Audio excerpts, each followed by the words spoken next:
திருச்சி மக்கள் போற்றும் 14வது ward councillor Aravindan உங்களுடன் நான். திருச்சி மாநகராட்சி உட்பட்ட 14வது வார்டு புனித மேரிஸ் தோப்பு மழலையர் நடுநிலைப் பள்ளியில் 14வது வார்டுக்கு உட்பட்ட உங்களுடன் நான் கலந்துரையாடல். தோப்பு அருகில் வசிக்கும் மக்களிடம் குறைகளை கேட்டறிந்தார். இந்த பகுதி அதிகமான வாகனங்கள் திருட்டு போய்க் கொண்டிருக்கிறது, இதற்குரிய நடவடிக்கை வேண்டும். உடனடியாக கவுன்சிலர் அரவிந்தன் அவர்கள் எனது சொந்த நிதியிலிருந்து உடனடியாக 6 பகுதியும் தெரிவது போல் கேமரா வைப்பதற்கு முதல் முயற்சியாக செய்து தருகிறேன் என்று உறுதியளித்தார். இதனைத் தொடர்ந்து ஆதார் கார்டு பெயர் திருத்தம், ரேஷன் கார்டு, அரசு மருத்துவ காப்பீட்டு அனைவரிடமும் இது சரியாக இருக்கிறதா என்று அனைத்தையும் கேட்டறிந்தார். நிகழ்ச்சியில் பொதுமக்கள் 100க்கும் மேற்பட்டோர் கலந்து கொண்டனர். அதனுடன் வக்கீல் சேகர், வார்டு வட்ட செயலாளர் கதிர்வேல், தர்கா இலியாஸ் மற்றும் பாபு ரோடு ஸ்ரீனிவாசன், நேர்முக உதவியாளர் KP சண்முகம் மற்றும் பாலா உடனிருந்தனர்.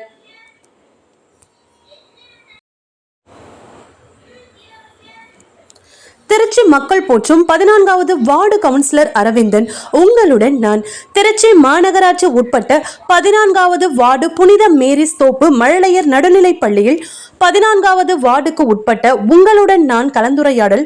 தோப்பு அருகில் வசிக்கும் மக்களிடம் குறைகளை கேட்டறிந்தார். இந்த பகுதி அதிகமான வாகனங்கள் திருட்டு போய்க் கொண்டிருக்கிறது, இதற்குரிய நடவடிக்கை வேண்டும். உடனடியாக கவுன்சிலர் அரவிந்தன் அவர்கள் எனது சொந்த நிதியிலிருந்து உடனடியாக 6 பகுதியும் தெரிவது போல் கேமரா வைப்பதற்கு முதல் முயற்சியாக செய்து தருகிறேன் என்று உறுதியளித்தார். இதனைத் தொடர்ந்து ஆதார் கார்டு பெயர் திருத்தம், ரேஷன் கார்டு, அரசு மருத்துவ காப்பீட்டு அனைவரிடமும் இது சரியாக இருக்கிறதா என்று அனைத்தையும் கேட்டறிந்தார். நிகழ்ச்சியில் பொதுமக்கள் 100க்கும் மேற்பட்டோர் கலந்து கொண்டனர்.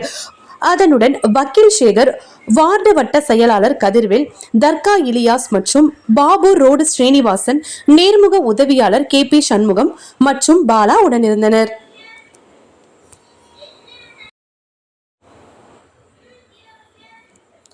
திருச்சி மக்கள் போற்றும் 14வது வார்டு கவுன்சிலர் அரவிந்தன் உங்களுடன் நான். திருச்சி மாநகராட்சி உட்பட்ட 14வது வார்டு புனித மேரிஸ் தோப்பு மழலையர் நடுநிலைப் பள்ளியில் 14வது வார்டுக்கு உட்பட்ட உங்களுடன் நான் கலந்துரையாடல். தோப்பு அருகில் வசிக்கும் மக்களிடம் குறைகளை கேட்டறிந்தார். இந்த பகுதி அதிகமான வாகனங்கள் திருட்டு போய்க் கொண்டிருக்கிறது, இதற்குரிய நடவடிக்கை வேண்டும்.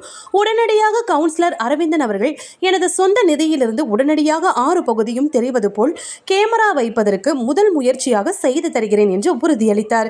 இதனைத் தொடர்ந்து ஆதார் கார்டு பெயர் திருத்தம், ரேஷன் கார்டு, அரசு மருத்துவ காப்பீட்டு அனைவரிடமும் இது சரியாக இருக்கிறதா என்று அனைத்தையும் கேட்டறிந்தார். நிகழ்ச்சியில் பொதுமக்கள் 100க்கும் மேற்பட்டோர் கலந்து கொண்டனர். அதனுடன் வக்கீல் சேகர், வார்டு வட்ட செயலாளர் கதிர்வேல், தர்கா இலியாஸ் மற்றும் பாபு ரோடு ஸ்ரீனிவாசன், நேர்முக உதவியாளர் KP சண்முகம் மற்றும் பாலா உடனிருந்தனர்.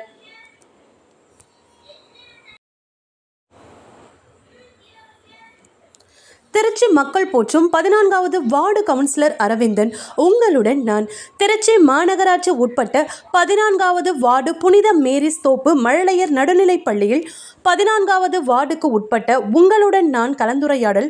தோப்பு அருகில் வசிக்கும் மக்களிடம் குறைகளை கேட்டறிந்தார். இந்த பகுதி அதிகமான வாகனங்கள் திருட்டு போய்க் கொண்டிருக்கிறது, இதற்குரிய நடவடிக்கை வேண்டும். உடனடியாக கவுன்சிலர் அரவிந்தன் அவர்கள் எனது சொந்த நிதியிலிருந்து உடனடியாக 6 பகுதியும் தெரிவது போல் கேமரா வைப்பதற்கு முதல் முயற்சியாக செய்து தருகிறேன் என்று உறுதியளித்தார். இதனைத் தொடர்ந்து ஆதார் கார்டு பெயர் திருத்தம், ரேஷன் கார்டு, அரசு மருத்துவ காப்பீட்டு அனைவரிடமும் இது சரியாக இருக்கிறதா என்று அனைத்தையும் கேட்டறிந்தார். நிகழ்ச்சியில் பொதுமக்கள் 100க்கும் மேற்பட்டோர் கலந்து கொண்டனர்.